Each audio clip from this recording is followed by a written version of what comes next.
Dahulu kala ada seekor induk babi dan ketiga anaknya. Tiga bersaudara memiliki tinggi yang sama, bulat, merah jambu, dengan ekor lucu yang sama. Sepanjang musim panas babi bermain di rumputan hijau, berjemur di bawah sinar matahari, berjemur di genangan air. Tapi kemudian musim gugur telah tiba.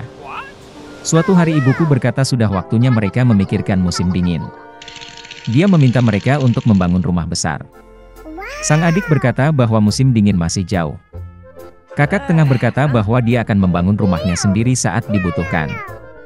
Dan sang kakak memutuskan untuk membangun rumah itu sendiri.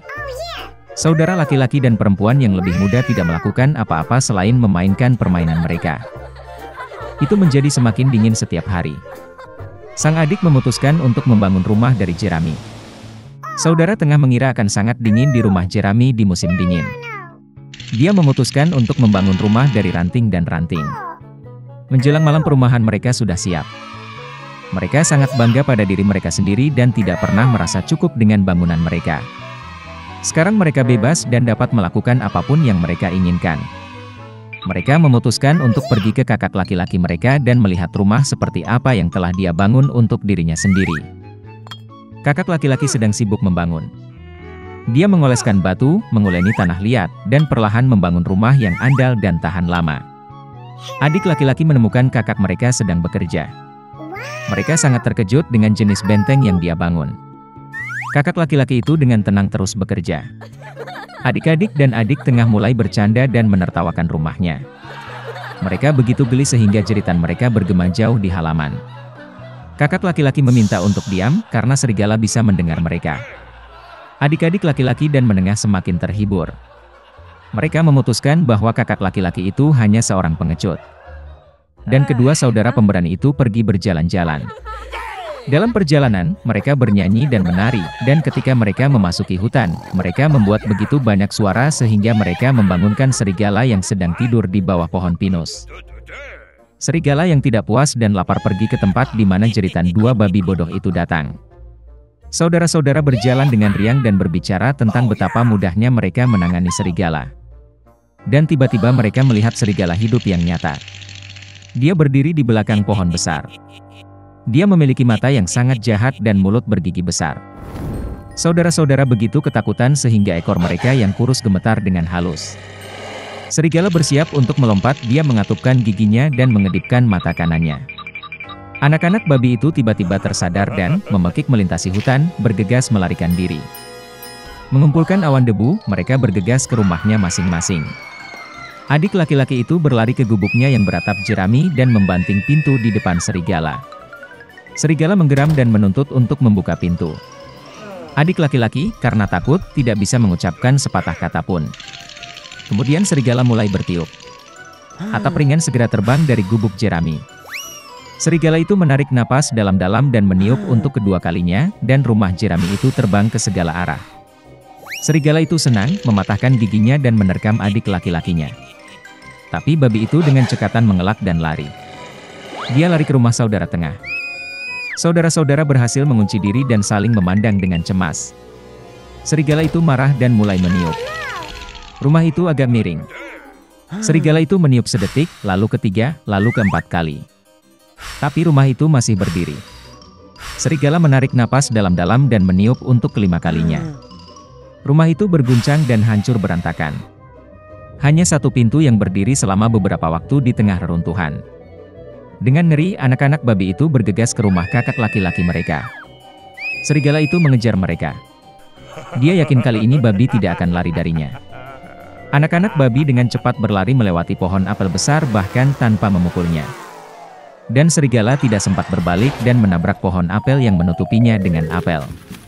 Satu apel keras menghantamnya di antara kedua matanya. Sebuah benjolan besar melonjak di dahi serigala. Pada saat ini, adik laki-laki dan tengah berhasil lari ke rumah kakak laki-laki mereka dan mengunci pintu. Serigala berlari ke pintu, menggeram dan menuntut untuk membuka pintu. Adik-adiknya sangat ketakutan dan tidak bisa membalasnya. Dan kakak laki-laki itu tahu bahwa dia dan saudara-saudaranya tidak perlu takut di rumah batu yang kokoh.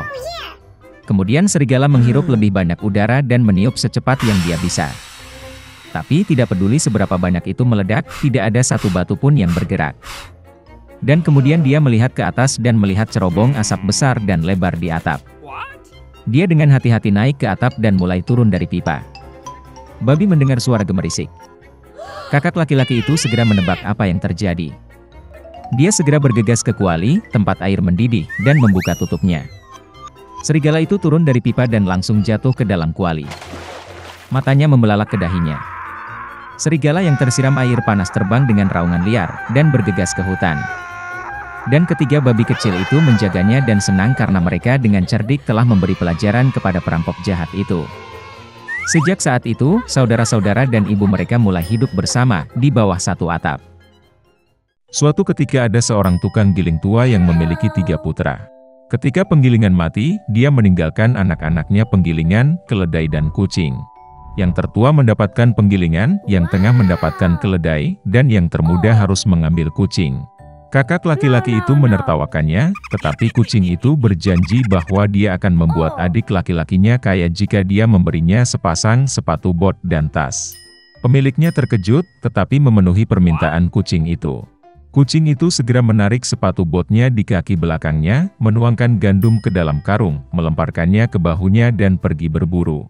Di hutan, dia membuka tas, melemparkannya ke tanah, dan menyembunyikan dirinya di semak-semak.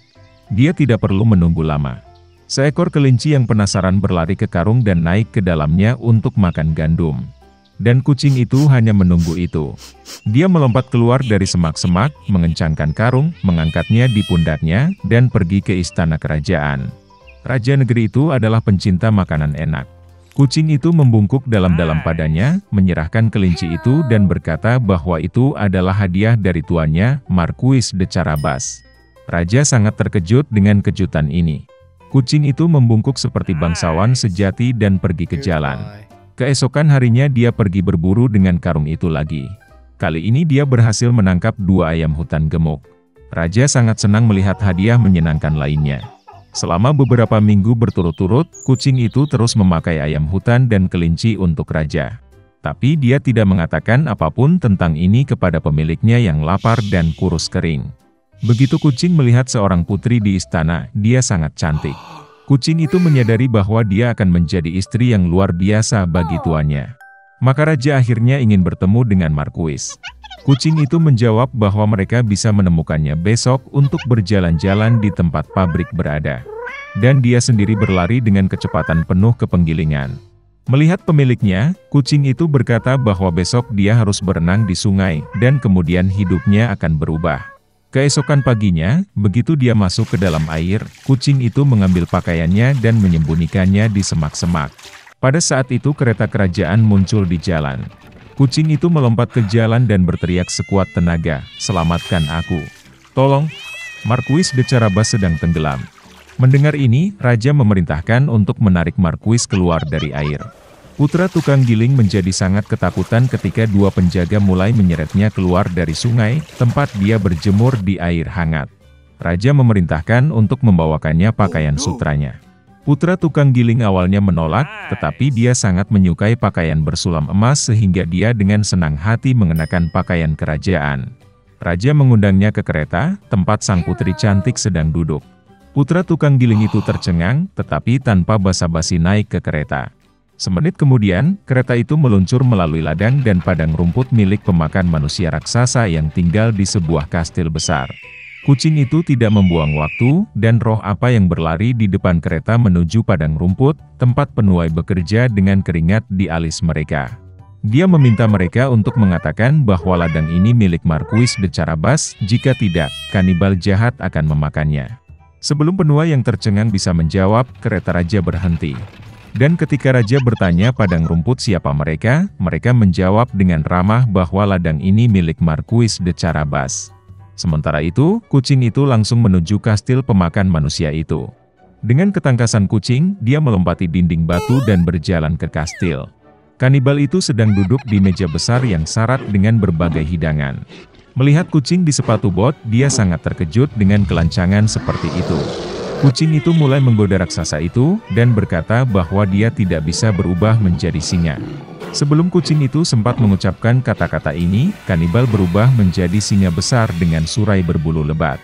Jiwa kucing itu pergi ke sepatu botnya karena ketakutan, tetapi dia mengatasinya dan mengatakan bahwa kanibal tidak akan pernah bisa berubah menjadi tikus. Singa yang mengerikan itu menghilang, dan seekor tikus kecil muncul di tempatnya. Dan itulah yang dibutuhkan kucing itu. Dalam sekejap ia menangkap tikus itu, menangkapnya, dan memakannya. Pada saat ini, kereta kerajaan melaju ke halaman kastil. Membuka pintu kereta, kucing itu membungkuk dengan sopan dan berkata bahwa dia senang melihat semua orang di kastil Marquis de Carabas. Sulit untuk mengatakan siapa yang lebih mati rasa karena takjub mendengar kata-kata ini, raja atau putra tukang giling yang sudah tidak mengerti sama sekali. Kucing itu membawa para tamu ke meja. Di akhir makan malam, raja, setelah makan sampai kenyang, berkata bahwa Marquis memang orang yang sangat berharga. Oleh karena itu dia dengan senang hati akan memberikan putrinya kepada istri. Sang putri bahagia, muda, tampan, dan selain itu, dia sangat menyukai Marquis yang kaya. Segera mereka memainkan pernikahan. Jadi putra tukang giling menikah dengan seorang putri dan menjadi seorang pangeran. Mereka semua hidup bahagia selamanya, terutama kucing itu yang dengan bangga mondar-mandir di istana dengan sepatu bot tinggi.